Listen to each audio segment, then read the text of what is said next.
Bonjour à toi et bienvenue dans l'arène des vendeurs légendaires, le podcast pour muscler ton mental dans ton activité commerciale.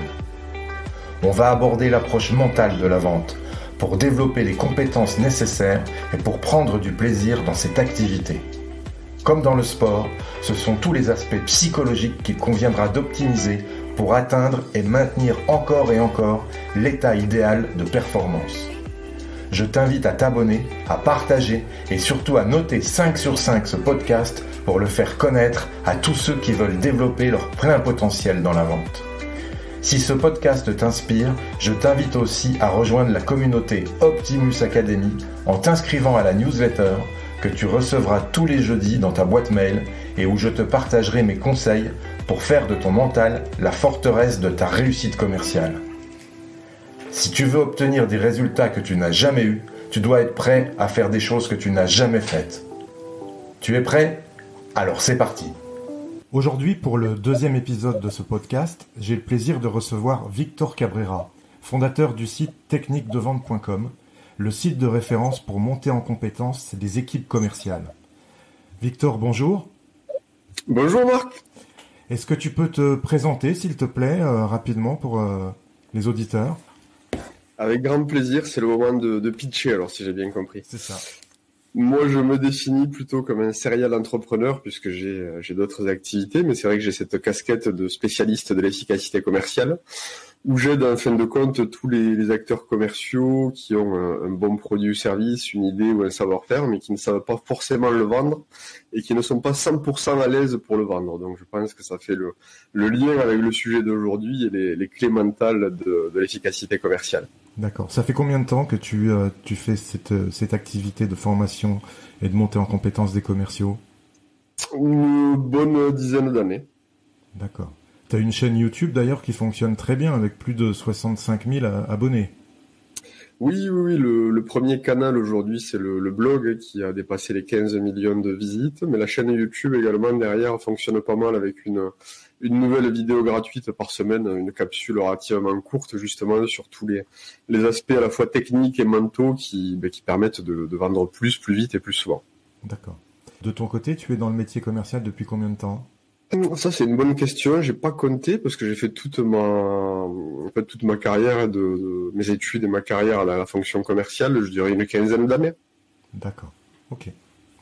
Allez, on va démarrer cette interview. Je vais te poser d'abord 3 questions d'entrée de jeu qui vont déterminer la patte et les éléments récurrents de la ligne éditoriale de cet entretien. Comment tu en es arrivé au métier de vendeur ? Assez naturellement, puisque tout est, comme je le dis souvent, tout est une affaire de vente et d'influence dans la vie. Et c'est vrai que, à la base, je m'étais plutôt orienté sur des études en informatique, mais j'ai très vite compris, en fait, que je pense cette fibre entrepreneuriale qui sommeillait et que pour faire un projet dans l'informatique ou dans quelconque autre domaine, il allait falloir en passer par la vente. Donc, je me suis réorienté après le DUT en école de commerce pour acquérir, en fait, parce que j'ai pas forcément un profil et des prédispositions commerciales à la base. Et donc, j'ai bifurqué en école de commerce pour acquérir justement ces compétences commerciales. Et c'est là que je me suis en fait découvert une passion et je pense avoir trouvé ma voie. Donc j'ai fait un bachelor, un master 1, un master 2, je passe les titres pompeux, mais juste pour donner un peu le cadre. Et ensuite j'ai été parachuté, donc j'ai fait ça en alternance, donc tout de suite dans de l'opérationnel, dans des missions marketing et commerciales. Et à l'issue de ce master 2, donc j'ai été parachuté en grande distribution. Donc là c'est une très très bonne école au niveau de la vente pour faire mes armes. Et voilà. D'accord. Ok. Quelle est pour toi la qualité principale mentale du vendeur ? Alors, j'ai tourné une vidéo, c'est assez marrant cette question, j'ai tourné une vidéo sur le sujet là cette semaine, j'appelle ça, j'ai résumé ça en fait à travers un état d'esprit, un mot qui résume tout, c'est la grinta. Je sais pas si ça te parle, la grinta. Tout à fait, je suis entièrement d'accord avec toi, c'est exactement ce que je pense, la grinta. Ça vient du sport, à la base, de toute façon. Exactement. La vente et le sport, c'est assez lié. Ouais, pour ceux qui peut-être ne connaissent pas, j'étais quasi persuadé que le mot serait familier, mais peut-être que pour ceux qui nous écoutent, ils le sont moins. Ça vient effectivement du sport et c'est cet état d'esprit en fait que les sportifs de haut niveau, ce qui fait la différence entre le numéro 1 et les autres, ben ça, c'est la grinta, c'est cette volonté de se surpasser, cette top performance. Ok. Si tu devais résumer la vente en un seul verbe, quel serait-il? Convaincre. Convaincre, d'accord. J'aime commencer par cette question qui ancre tout de suite le vendeur légendaire dans le présent. C'est une nouvelle journée, un nouveau départ dans une nouvelle vie de vendeur. Qu'est-ce que tu fais tout de suite, dès aujourd'hui, pour développer tes résultats de vente, pour les améliorer? Quelle est la première action que tu mets en place? La première chose que je ferais, ça serait de recenser un petit peu les actifs, donc dans mon portefeuille client, ou si je n'ai pas encore de portefeuille client, dans mon réseau, qui seraient susceptibles d'être intéressés par mes produits ou services, ou qui pourraient me mettre en relation avec des gens qui seraient susceptibles d'être intéressés par mes produits ou services. D'accord. Donc tu définis en fait quel est l'acte principal qui va t'amener des résultats le plus rapidement possible, si je comprends bien. Là, l'idée, c'est qu'avant même de travailler sur d'autres aspects qui sont importants, je fais une photo, un bilan des actifs sur lesquels je vais pouvoir capitaliser pour avoir un effet de levier maximum. Et aujourd'hui, c'est vrai que plutôt que de courir après des prospects froids, même s'il y en a pléthore, il y a aujourd'hui énormément de stratégies, autant miser sur des gens qui nous connaissent ou des gens qui vont pouvoir nous mettre en relation, donc prospecter de la part d'eux. Il y a un effet de levier qui est quand même conséquent et qui permet de gagner du temps, de prendre un raccourci en efficacité commerciale et donc d'avoir accès à des décideurs qui vont prendre des décisions plus rapides. Donc on va pouvoir raccourcir le cycle de vente et on va pouvoir tout de suite pitcher, convaincre, lever des objections, conclure, donc avoir un cycle de vente le plus court possible parce qu'on est déjà connu. Donc on aura développé ce levier de confiance qui est beaucoup plus long avec des prospects froids, bien évidemment. Ok, excellent. Quelle est selon toi la discipline sur laquelle tu transiges jamais dans ton activité commerciale? C'est une bonne question, hein. Tu vois, tu me poses quelques cols, je commence à aimer ce podcast. Je sais pas si c'est une discipline, mais c'est le suivi, en fait, c'est la rigueur dans la gestion du pipeline des ventes. C'est de faire en sorte de ne jamais, en fait, être à court, de toujours avoir un coup d'avance et d'avoir des prospects dans mon pipeline des ventes et une alimentation du pipeline des ventes. Et également, donc là, on a parlé de l'entrée du pipeline, mais également la sortie. C'est de ne jamais avoir, en fait, j'ai des règles qui sont automatiques, d'affaires qui s'éternisent. C'est-à-dire sur lesquelles il n'y a pas de visibilité de sortie, sur lesquelles il n'y a pas de scoring. Je sais toujours, quand je me connecte, quand je pars en vacances ou n'importe quand, en un clic, j'ai mon pipeline des ventes de manière très visuelle et je sais toujours, en fin de compte, qui est là et pourquoi, quelle est la probabilité de conclure, donc en termes de timing, en termes de valeur, combien ça rapporte. Et donc, du coup, ça me permet d'avoir une bonne hygiène. Et tout de suite, des warnings vont s'allumer, on va dire, si jamais le pipeline est sous-alimenté, c'est-à-dire il n'y a plus assez d'acquisition, ou s'il y a un engorgement à la sortie, et donc une surcharge qui fait qu'à un moment donné, l'activité va déborder et on va commencer à perdre pied. D'accord, ok. Ça marche. Quelles sont les habitudes types de ta semaine pour développer tes ventes ? Alors aujourd'hui, moi j'ai une activité qui est quand même très digitalisée, même si j'ai un bouche à oreille significatif et des clients dont je n'ai jamais entendu parler, qui me contactent de la part d'eux justement, parce que j'ai des clients qui sont satisfaits. Sinon, j'ai une activité qui est très digitalisée, donc les métriques que je suis sont des métriques de trafic, de fréquentation du blog ou de la chaîne YouTube, des métriques de conversion, donc sur les différents tunnels de vente pour les visiteurs prospects qui arrivent et qui se connectent, donc pour vérifier que l'expérience client est toujours aussi bonne, vérifier les conversions, vérifier que les gens ont déjà un bon premier niveau d'information gratuite, ils trouvent leur bonheur entre guillemets, et après naturellement ils arrivent à trouver des produits ou services qui vont leur permettre d'aller plus loin, plus vite, plus fort. Et donc je passe en fait, j'ai une semaine qui est rythmée avec à la fois de la production de contenu pour maintenir ces statistiques de trafic, de l'entretien et de la mise à jour, puisque voilà, ça bouge vite quand même. Il y a surtout au niveau de tout ce qui est prospection, il y a tout un tas de connaissances et de contenus à mettre à jour régulièrement. Et après, ça va être des A/B testing permanents pour la partie conversion. Je vais systématiquement regarder, voilà, qu'est-ce qui convertit le mieux. Si j'ai des nouvelles idées, je vais les mettre en A/B testing et pouvoir un peu confronter par rapport à ce qui est existant. Est-ce que je vais pas arriver à convertir un peu mieux? Donc ça se joue vraiment sur des micro-conversions. Et après, des métriques également qui vont toucher à tout ce qui est fidélisation. C'est regarder, voilà, quel est le taux de mise en relation, quel est le taux de témoignages obtenus, ainsi de suite. Donc on va dire qu'à 80%, ma semaine, elle est rythmée sur des métriques marketing. D'accord, on reste toujours dans les KPI. Toujours. Toujours. D'ailleurs, à ce sujet, tu as une partie de tes formations qui sont en ligne et une partie en présentiel aussi, je crois. Oui. D'accord, ok. Qu'est-ce que c'est pour toi une vente parfaite?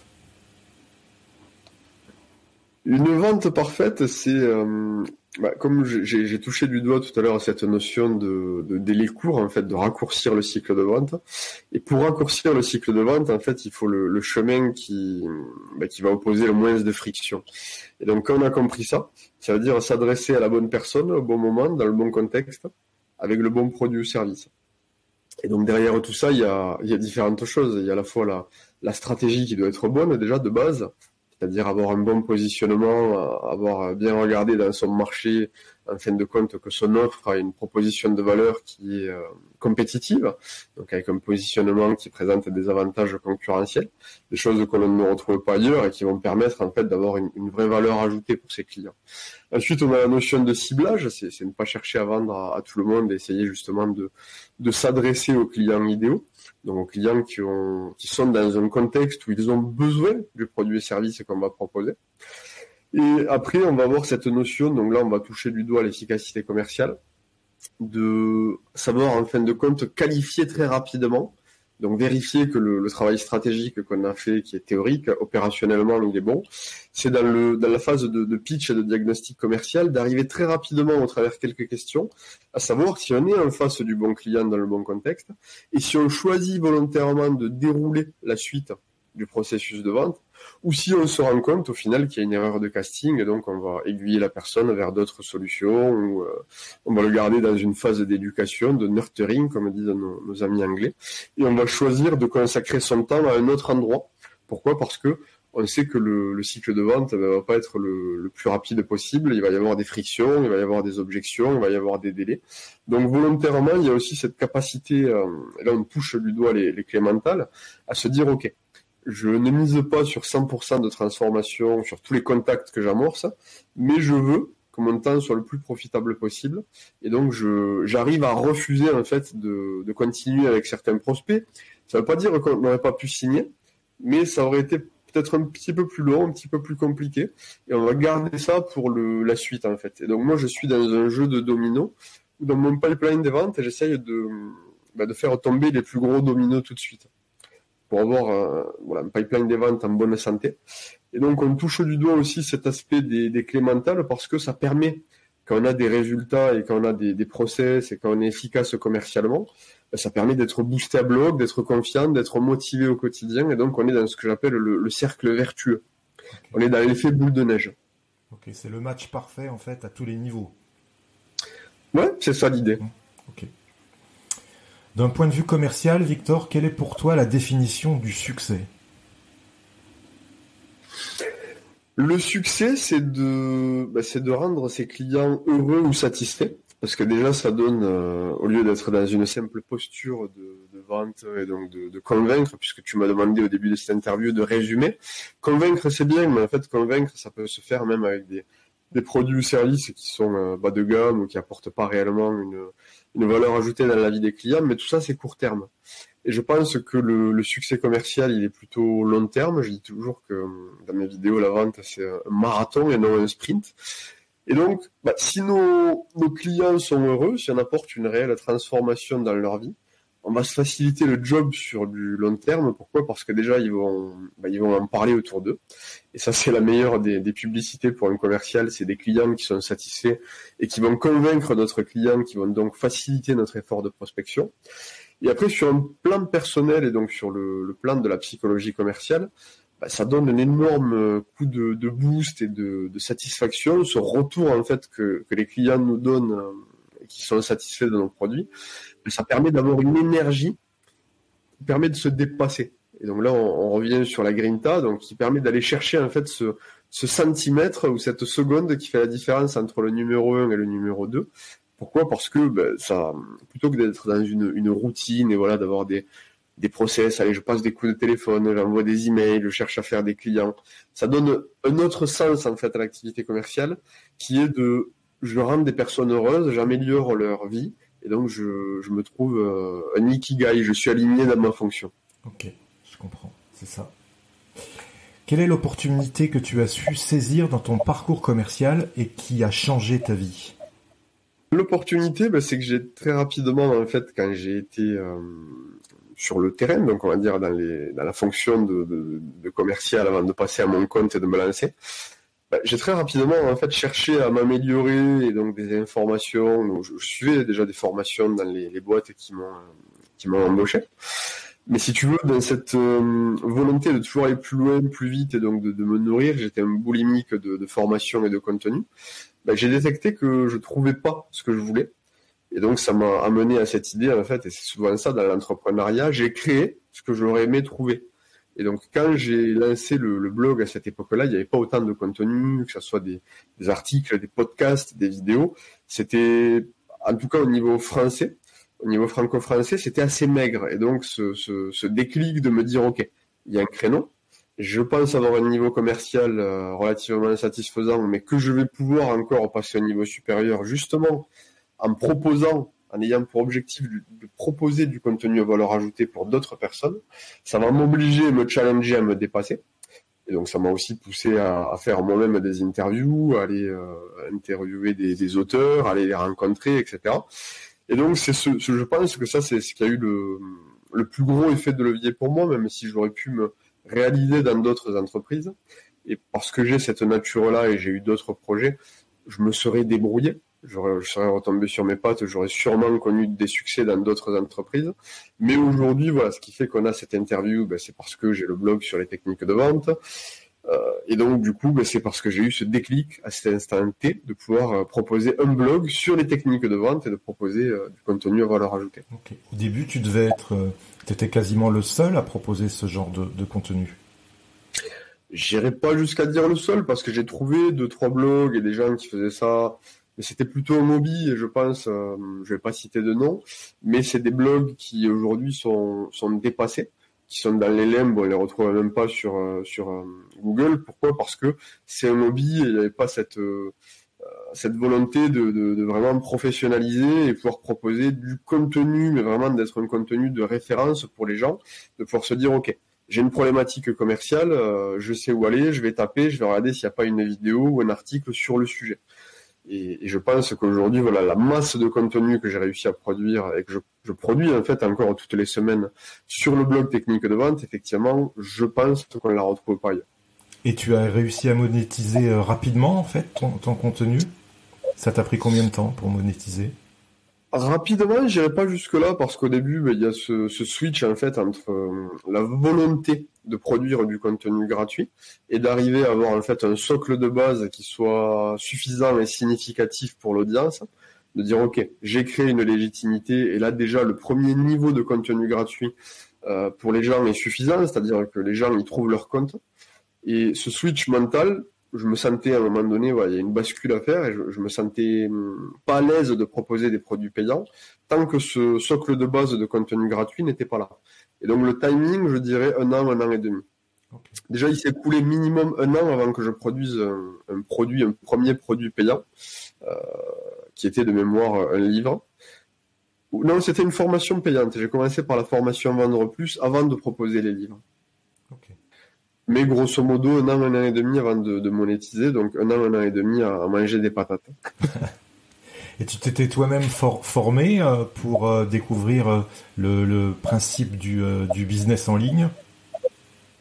Ben, au début, assez intuitivement, avec des ressources gratuites qu'on peut trouver sur le web, et c'était vraiment les prémices. Donc, il y avait pas, je pense, qu'il n'y avait pas autant d'infobésité dans le contenu, et donc c'était assez facile d'identifier des gens qui étaient crédibles et qui avaient une compétence sur le sujet de la formation en ligne, de l'infoprenariat, ainsi de suite.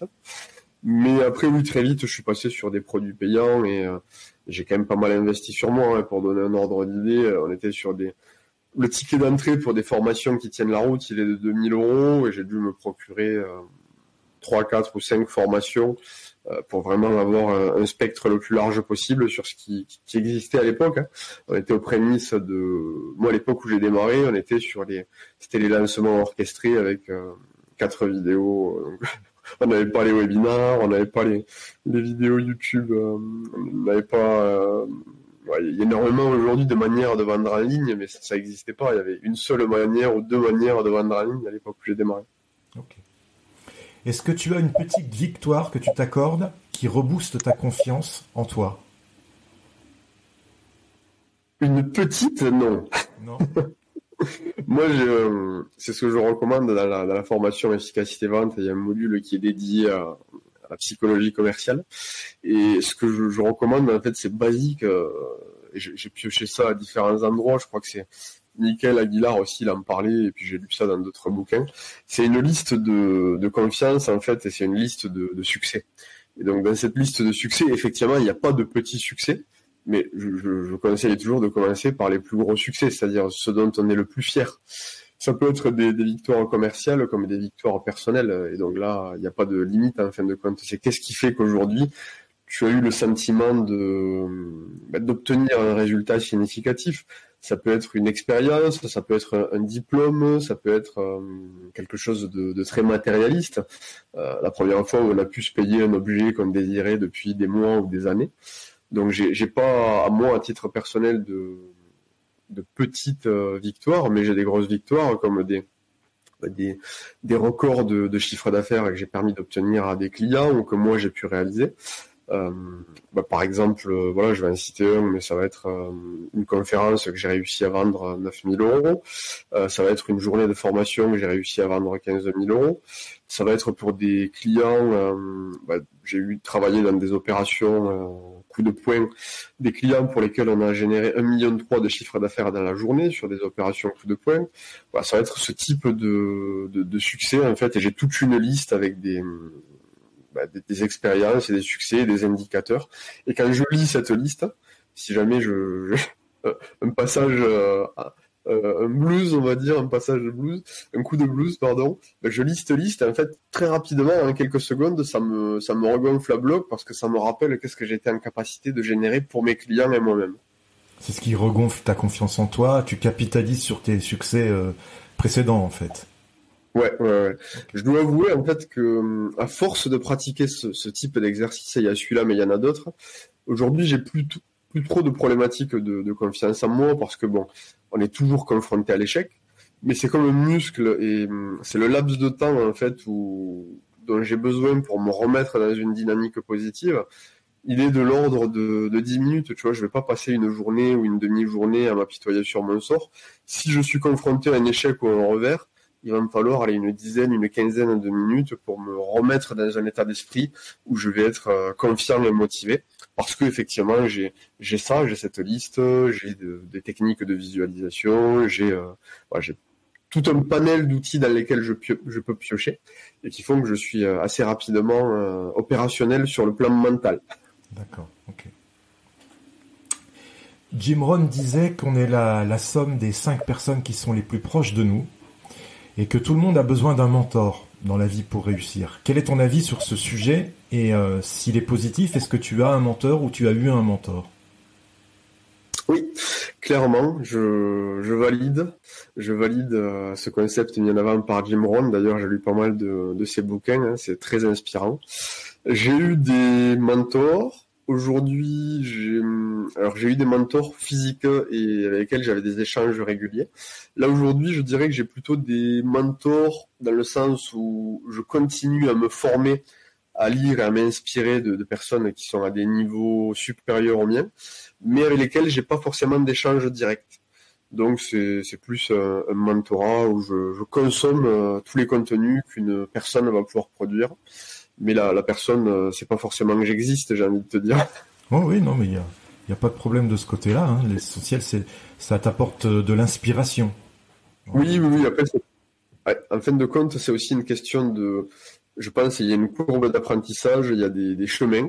Et donc aujourd'hui, je pense avoir parcouru un bout de chemin qui fait que les mentors que j'ai eus à l'époque, je suis pas sûr qu'ils auraient le même impact sur moi, parce que j'ai un certain succès dans mon domaine et au niveau entrepreneurial. Et donc, les gens qui pourraient me tirer au niveau supérieur sont trop éloignés géographiquement ou nécessiteraient que je mobilise du temps régulièrement dans une année, donc participer à des masterminds de ce genre de choses. Mais j'ai un mode de vie où j'ai ma fille qui a 7 ans aujourd'hui et j'ai fait le choix de lui consacrer beaucoup de temps et donc de lever le pied, d'avoir un agenda qui est très épuré et de plus partir autant qu'avant. Donc si tu veux, c'est impossible, l'équation est impossible à résoudre. Donc ce qui fait que je la satisfais de cette manière-là avec de la consommation de formation, de podcasts, de lecture et également d'échanges sous forme de visio ou téléphone, mais c'est plus du mentorat comme j'ai pu avoir à une certaine époque où je rencontrais très régulièrement des personnes qui étaient des mentors. Ok. Quelle est pour toi la part du mental dans le métier commercial ? Comme tu le sais, on s'appuie aujourd'hui sur une méthodologie qui a fait ses preuves, qui est la méthodologie Objective Management Group, et qui a en fait réussi à mettre des indicateurs, puisque tu as mis le doigt sur le fait que j'aimais les indicateurs dans ce podcast. J'aime bien m'appuyer sur des choses qui sont tangibles et concrètes. Et donc, Objective Management Group a évalué plus de 2 millions d'acteurs commerciaux, et quand on co-anime avec Olivier Guérin le Sales Bootcamp, et c'est ça que j'ai apprécié chez lui, c'est qu'il allait se chercher ces datas-là, et donc il est allé, plutôt que de réinventer la poudre, il allait s'appuyer sur la méthodologie des Américains qui avaient déjà quelque chose de solide, et beaucoup de data à ce niveau-là. Et donc les datas, elles sont relativement claires, il y a 10 compétences techniques sur les 21, et 11 compétences mentales. Et donc voilà, grosso modo, ça prend 50%, j'ai envie de dire, de la réussite. Elle est due donc au mental. On a beau être un très bon technicien et maîtriser toutes les techniques de vente, si on n'est pas 100% à l'aise et bien câblé au niveau mental, la mayonnaise ne prendra pas. Il y a vraiment des chiffres là-dessus qui le prouvent. Donc sur chacune de ces 11 compétences mentales, il y a des indicateurs qui permettent de savoir pourquoi les top performeurs surperforment les autres. Et en l'occurrence, c'est parce qu'ils sont beaucoup plus à l'aise, ils ont réussi à déverrouiller au niveau mental, à faire sauter des blocages que les autres se trimballent. Et donc, toi, ça va te parler puisque tu as passé ton évaluation et tu as déjà reçu, ou alors tu vas recevoir ton rapport OMG. Mais on a ce qu'on appelle le socle, l'ADN de vente avec les 6 indicateurs qui vont toucher à la capacité au rejet, aux croyances limitatives, à la capacité à parler d'argent. Il y a tout un tas d'items en fin de compte où on s'aperçoit que c'est prépondérant. Et si on n'a pas mis le doigt là-dessus, on peut, je pense, être pénalisé pendant toute une carrière, toute une vie commerciale, sans identifier pourquoi on ne fait pas partie des top performers de son marché. C'est clair, la prise de conscience est primordiale. Tant que tu en prendras pas conscience, tu ne pourras pas progresser en fait. Exactement. Ok. Quelle est, selon toi, la qualité commerciale qui te rend unique, authentique et non normée ? La capacité commerciale qui me rend unique, authentique et non normée, c'est quelque chose de générique parce que moi je l'apprends dans toutes mes vidéos, c'est l'empathie. Mais j'ai naturellement en fait une capacité d'empathie réelle et sincère qui me différencie, je pense, parce que je ne cherche pas à forcer des ventes, comme j'ai expliqué tout à l'heure. Quand je me rends compte que je suis pas dans le bon timing, avec le bon client, dans le bon contexte, je vais lui trouver des solutions et quitte à ce que les solutions ne passent pas par moi, je vais le mettre en relation avec des concurrents, même confrères, j'irai jusqu'à dire, puisque j'ai très peu de concurrents directs, j'estime que j'ai plutôt des confrères. Et puis en plus, j'ai pas un agenda qui me permet d'absorber 100% de la clientèle et des demandes que je reçois. Donc, je vais quand même prendre de mon temps même si je peux pas travailler avec le client, je vais prendre, allez, j'ai un calendrier aujourd'hui qui fixe des créneaux de 15 minutes. Même si je sais déjà de base que je vais pas pouvoir aider le client, je vais prendre 15 minutes pour l'aider. Et puis je pars du principe que ça c'est Zig Ziglar, mais c'est un peu du Jim Rohn, hein, sur certains points on se retrouve. Mais plus vous aidez les gens et plus vous aidez les gens à obtenir ce qu'ils désirent, plus ils auront de succès, plus vous en vous apportez par effet ricochet du succès également. Et donc à force de donner, je sème énormément de graines et ces graines me reviennent un jour ou l'autre. Donc, je pense que c'est mon empathie et ma capacité à vouloir aider les gens à trouver des solutions, quitte à ce que ces solutions ne passent pas par moi. Ok, d'accord. On sous-estime souvent l'importance de l'organisation dans le métier de vendeur. Qu'est-ce que c'est pour toi une bonne organisation commerciale ? C'est effectivement déjà d'être au clair, et je pense malheureusement il y a encore beaucoup d'acteurs commerciaux qui ne le sont pas, mais sur les étapes, les interrupteurs à activer entre le tout début, donc ça peut être même pas la prise de contact, ça peut être le ciblage en fin de compte, le tout début, et la conclusion, et même après ça, le développement de la relation client. Donc d'avoir bien cartographié les points de passage. Comment on fait en sorte de cibler des clients, des prospects, de les transformer en clients, et comment on fait en sorte de transformer ces petits clients en gros clients, et ensuite de faire en sorte qu'ils nous envoient d'autres clients par recommandation. Donc d'être dans un 100% d'optimisation de chaque étape. Ça, c'est arriver déjà à le mentaliser, à le mettre sur papier, et après utiliser des outils qui vont me permettre de faire vivre ça. Okay. Donc moi, j'utilise Pipeline, mais là, je suis en ce moment en discussion avec NoCRM.io, qui est l'équivalent français de Pipedrive, et donc je peux pas m'avancer parce que voilà, je vais pas parler quelque chose de ce que je connais pas sur le bout des doigts, mais ça a l'air d'être très intéressant. Donc l'une ou l'autre, voilà, je fais pas de promo, qui va permettre en fait de matérialiser ce pipeline des ventes et ces indicateurs, ce processus, et de pouvoir après mettre des indicateurs, donc d'avoir une photo à la fois de ma performance commerciale actuelle. Il faut pas, voilà, peu importe d'où on part, ce qui compte c'est où on va. Donc il faut pas se jeter des pierres ou s'auto-flageller. Si on n'est pas très performant à date, voilà, c'est juste d'en prendre conscience, de se rendre compte que sur un ciblage, j'ai ciblé 100 clients idéaux. Au final, en prise de contact, j'arrive à entrer en contact avec 60 de ces 100 clients. Sur ces prises de contact, j'ai des échanges qualifiés avec peut-être 40 ou 30 d'entre eux. J'arrive à faire 20 propositions. Sur ces 20 propositions, j'arrive à en transformer 10. Voilà, peu importe. On est sur un ratio de 10%, mais j'ai une photo. Je sais d'où je pars. Et là, je vais pouvoir essayer d'améliorer avec mon petit tournevis et faire quelques réglages par-ci, par-là, en portant une attention consciente sur chaque étape, chaque fuite potentielle du pipeline de vente. Et le temps est mon meilleur allié, le temps et la persévérance. Et je vais arriver comme ça à par effet boule de neige, effet de levier, arriver à peut-être avoir un 50% de taux de transformation ou un 60%. Et donc, du coup, c'est une organisation derrière. Ça passe par mettre en place les bonnes routines, ça passe par mettre un plan d'action de manière consciente sur certains interrupteurs de la vente pour en délaisser d'autres. Donc voilà. Le CRM, c'est vraiment le meilleur ami du commercial. Celui qui me dit qu'il se débrouille avec un fichier Excel, ok, ouais, pour démarrer, pourquoi pas pendant une semaine ou deux, mais si tu veux passer au niveau supérieur, le logiciel Excel, ça ne suffira pas, c'est sûr et certain. Qu'est-ce que tu crois vrai qui va à l'opposé de ce que tout le monde pense ? Déjà, il y a cette croyance dans l'imaginaire collectif qui est exacerbée, surtout en France, que le métier de commercial ou de vendeur, c'est mal. Donc moi, déjà, je vais à l'encontre de ça. Je pense sur ce premier point, il y a sûrement d'autres personnes qui me rejoignent, mais je me différencie là-dessus. Je pense au contraire que dans sa forme la plus pure, le commercial, le vendeur, c'est une mission qui est plutôt bien, dans la mesure où ce que l'on propose améliore la vie de ses clients et que la qualité de ces produits et services est suffisamment significative pour que l'on consomme soi-même ces produits et services ou qu'on les recommande à son entourage, voilà, sa famille ou ses réseaux.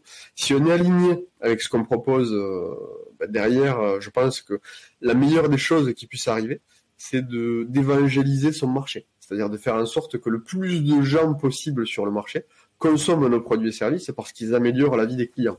Et peut-être qu'ils sont plus performants que ceux de la concurrence. Donc, au final, c'est le job de commercial ou de vendeur, c'est le premier job pour moi. En fait, c'est ce qui fait vivre l'économie. Sans vente, pas d'économie, et donc pas d'entreprise, pas de salaire, et tout s'écroule. Ça, c'est le premier point. Et le deuxième, ça va être la croyance limitative aussi en fait, soit tu nais bon vendeur, soit tu l'es pas.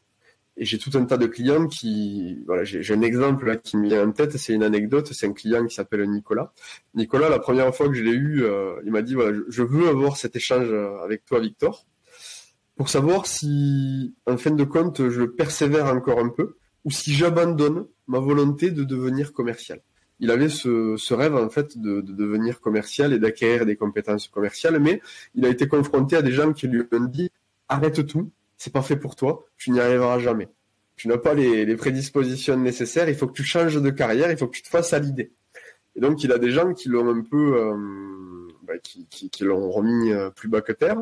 Et il voulait avoir cet échange avec quelqu'un qui a enseigné dans la vente et qui avait réussi dans la vente pour que je lui dise, même à la limite, il voulait être conforté dans cette idée que c'était pas fait pour lui. Et moi, j'ai dit, ben non, écoute, même si tu as des prédispositions qui sont plus basses que d'autres personnes, oui, je peux te dire que c'est pas un sujet. Avec un effort constant et le temps, tu vas arriver à obtenir ce que tu désires obtenir. C'est pas un souci et tu vas pouvoir être un bon vendeur et même être un meilleur vendeur que les gens que tu as rencontrés.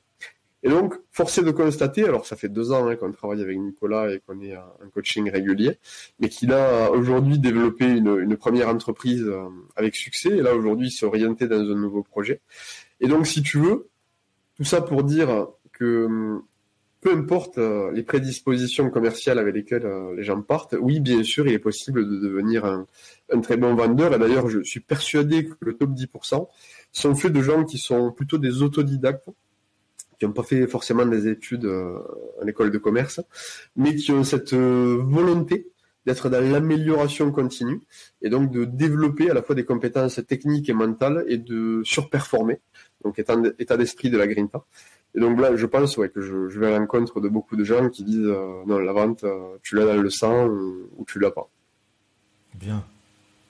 Est-ce que tu as un mantra, une formulation positive qui tourne en boucle ? J'en ai quelques-uns. Là, tu me prends à froid, mais oui, je dirais que déjà la philosophie dont j'ai parlé tout à l'heure, plus vous aidez les gens à obtenir ce qu'ils veulent, et plus vous aurez de succès. Ça, c'est un premier mantra qui me guide dans chacune de mes actions et dans l'ADN en fait de l'entreprise technique de vente édition, mais de mes autres entreprises. C'est toujours OK. Comme la vente est une affaire d'influence et d'aider les autres, qu'est-ce que je peux apporter de plus ou de mieux à mes clients ou même à mes prospects ? C'est-à-dire, si on ne travaille pas ensemble, comment je peux faire en sorte que le temps qu'ils m'ont consacré soit bien investi ? Et ça guide toute mon activité en fil rouge, en fait. C'est pour ça que je propose autant de contenu gratuit. Aujourd'hui, je pourrais arrêter de proposer des capsules vidéo YouTube gratuites ou des articles de blog. J'ai une masse suffisante de contenu qui me permet d'avoir du trafic. Mais je veux, en fait, toujours faire en sorte que les gens, même quelqu'un qui ne m'achète pas un produit sur le blog, qui puisse continuer à trouver de l'information à valeur ajoutée dans le temps et faire en sorte d'être une référence pour lui. Et ça, c'est valable pour l'entreprise technique de vente édition, mais pour d'autres entreprises, c'est valable. Je fais des investissements immobiliers pour mes locataires ou des gens qui vont m'acheter des produits immobiliers. Comment je vais faire en sorte de me différencier, d'apporter plus de valeur sur le marché ? Ça, c'est le premier mantra qui guide un peu toutes mes actions entrepreneuriales, si je puis dire. Est-ce que tu as un conseil que tu donnerais à ton ancien toi, jeune commercial à l'époque ? Oui, je lui donnerai le conseil. En fait, il y a toujours un peu ce phénomène, plus on avance et plus on approfondit des concepts et plus on se rend compte qu'à l'époque, on pensait qu'on les maîtrisait, mais en fin de compte, on n'était même pas sur l'échelle de Richter, on n'était même pas à 1 sur 10, où on était dans le sport de haut niveau, on va prendre le karaté, on était au final ceinture noire en première dan et on n'était pas 10e dan. Et donc, je pense qu'aujourd'hui, ce que j'enseigne à beaucoup alors ma cible aujourd'hui de prédilection, ce sont des entrepreneurs ou des porteurs de projets, des gens qui sont peut-être salariés, qui changent de carrière et donc qui veulent donner vie à une idée et qui veulent vraiment sauter le pas pour pas avoir de regrets. Et j'ai beaucoup de gens en fait qui se sentent pas légitimes à 100%, qui ont un peu ce syndrome de l'imposteur, ou qui pensent qu'il faut toujours aller chercher, il manque toujours quelque chose pour être légitime à proposer un produit ou service à quelqu'un. Et donc, aller chercher un client. Et donc, voilà, ce que j'aurais aimé à l'époque me dire si je me rencontrais et que je devais me donner une formation, c'est n'attends pas un an, propose un premier produit payant tout de suite, en fait, dans une semaine ou dans 15 jours. Pourquoi ? Parce que c'est pas pour gagner de l'argent plus vite, parce que ça, je m'en fous un peu. C'est la finalité, c'est pas le but ultime en soi, mais tu peux aider des clients en fin de compte. J'aurais pu aider des clients qui peut-être ont consommé des articles gratuits mais sont partis ailleurs parce que ils voulaient quelque chose de clé en main, ils voulaient un accompagnement, ils voulaient aller plus loin, plus vite, plus fort, et ils l'ont pas trouvé chez moi à l'époque parce que je me contentais de proposer du contenu gratuit. Et pourquoi ? Parce que j'avais cette croyance limitative de me dire il faut que tu aies un niveau de contenu suffisant pour pouvoir proposer un produit payant. Et peut-être que j'ai laissé filer des gens que j'aurais pu accompagner, que j'aurais pu aider, parce que j'ai pas eu cet état d'esprit-là de me dire, ok, bien sûr, je peux développer du contenu gratuit avec une routine chaque jour, chaque semaine, mais tout de suite, il faut que j'ai quelque chose de payant, un accompagnement ou un produit qui permette à ceux qui veulent aller plus vite d'y trouver leur compte également. Ok, je comprends. Si je devais résumer, c'est le mindset, c'est de se dire, ok, on n'attend pas.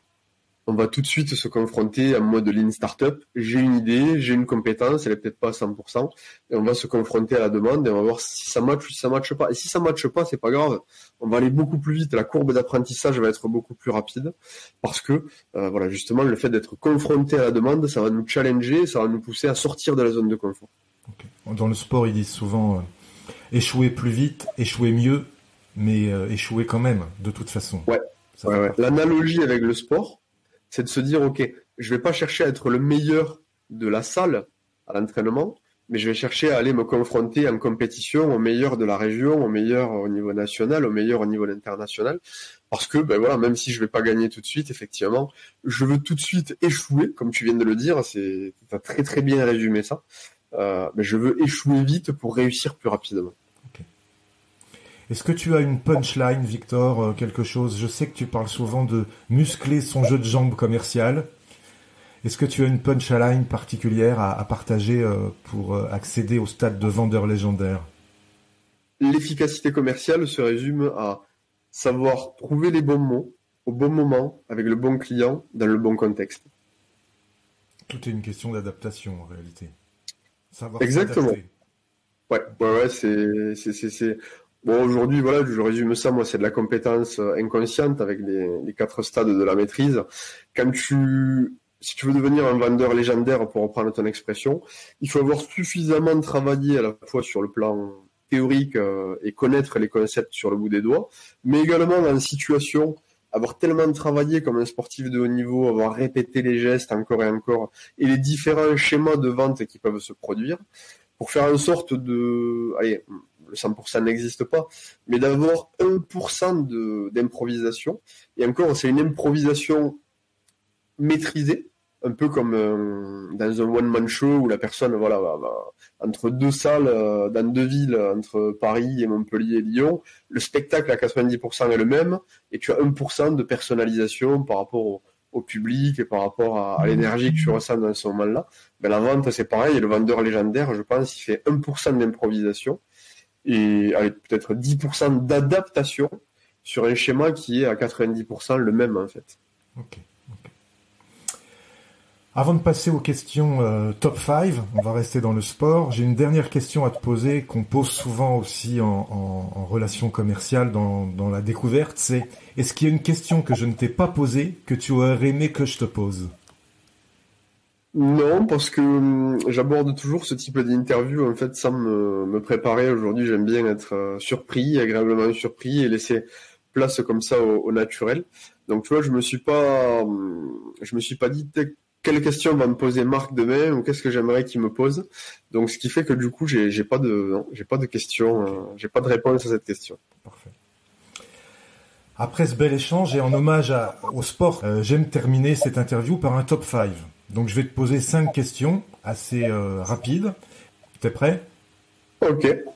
Est-ce qu'il y a une citation qui t'inspire et qui peut inspirer les futurs vendeurs légendaires? Plus vous aidez les gens à réussir et plus vous obtenez de succès. Est-ce que tu as un livre, un média à suivre pour devenir un vendeur légendaire? Au-delà du mien, j'aime bien ce que fait Olivier Guérin, avec qui je co-anime la pastille commerciale, donc spécialiste des mots de vente, la pastille commerciale du vendredi. Donc je pense que c'est assez complémentaire. Ok. Un conseil pour rester au top de sa légende commerciale? Le concept, c'est de chercher à s'améliorer en permanence, même quand on connaît des phases de succès, et de toujours avoir cette routine en fin de compte que je recommande. C'est de faire un bilan, alors chacun le fait un peu comme il veut, mensuellement, hebdomadairement ou quotidiennement, de se dire, ou ça peut même mettre après chaque vente. Ok, qu'est-ce que j'ai bien exécuté et sur quoi je suis en compétence inconsciente, quels sont mes points de force? Allez, on essaye d'en identifier 3. Et après, sur quoi je peux m'améliorer? Quels sont les 3 axes d'amélioration? Et bon, si 3 c'est trop dur, allez, quel est l'axe d'amélioration que je pourrais m'embarquer pour être meilleur dans ce domaine ou dans cette thématique ou cette compétence? Okay. Une question à poser à son client et qui gagne à tous les coups. Qu'est-ce que j'aurais pu mieux faire pour que vous ayez une expérience 10 sur 10? D'accord. Et enfin, dernière question, une croyance limitante que tu as su briser. J'en ai parlé tout à l'heure, c'est je vais pas dire ce syndrome de l'imposteur, parce que je me suis jamais trop senti imposteur, mais ce blocage un petit peu d'attendre des fois que l'offre ou que les planètes soient alignées à 90%. Aujourd'hui, quand j'ai une nouvelle idée, en fait, je m'en fous, même si l'idée, elle est vraiment que dans ma tête, il n'y a rien qui est créé, on va dire par exemple un nouveau produit. Je vais pas avoir de mal à appuyer sur la touche entrée et à faire en sorte que dans la journée, je vais tester cette idée. Soit je vais décrocher mon téléphone et je vais appeler un client à qui je pense que mon idée pourrait matcher. Ou soit je vais envoyer un email à ma base de données pour savoir un peu quel est le retour. Et je pense qu'en fait ça fait gagner des années. Peut-être pour certaines des mois ou des semaines, mais peu importe, ça fait vraiment gagner du temps. C'est un game changer que de dire si j'ai une idée ou quelque chose, je la teste tout de suite. J'attends pas demain. Avec le sentiment de l'urgence, effectivement. Ouais, de se mettre soi-même un coup de pied au cul et de se dire ok, j'attends pas de me dire est-ce que non. Concrètement, qu'est-ce que ça donne? Qu'est-ce que ça donne sur le terrain? Quel est le retour? Excellent. Avant de se dire au revoir, est-ce que tu as un invité à me recommander qui a su développer un mental fort dans son domaine commercial et qui pourrait inspirer les auditeurs? Oui, j'en ai plein. On va commencer par Olivier Guérin. Donc voilà, on fait un peu de promo vu qu'on co-anime le Ciel Bootcamp, donc je te recommande d'inviter Olivier. Après, bien évidemment, sur le marché français, je pense que dans le domaine de la vente, je te recommande Michael Aguilar, qui m'a beaucoup inspiré et qui continue de m'inspirer. Ensuite, il y a des collègues aujourd'hui pareil, que j'ai interviewé à mes débuts et qui je pense ont une vision également intéressante. Donc je pense à Jean-Pascal Mollet, Christian Cottemann, Philippe de Liège, qui lui est plutôt sur le côté influence de la vente et social selling, Sébastien Lapère. Voilà, spontanément, ce qui peut me venir en tête, mais je me ferai un plaisir de t'en donner d'autres par email. Parce que ça fait pas mal, c'est bien déjà. Ouais. Où on peut te retrouver, Victor, enfin? On peut me retrouver sur les canaux de prédilection, c'est sur le blog techniquedevente.com, sur la chaîne YouTube, c'est là principalement où je publie le plus de contenu. Ensuite, LinkedIn, je suis un peu moins actif, mais je suis assez facile à trouver. Sur Telegram, je viens de lancer un nouveau channel parce que j'aime bien le système de messagerie instantanée pour pouvoir envoyer des choses et des nouveautés. Et puis après, tout simplement par email. Ok, super. Je te remercie pour cette interview. C'était fort instructif, très intéressant d'avoir partagé ce moment avec toi. Avec plaisir, Marc, j'ai pris plaisir. Tes questions étaient très pertinentes et ça me permet de partager cette passion commune que nous avons pour la vente. C'est sûr. Je vais finir par le mot de la fin. Mentalement fort, we'll be back.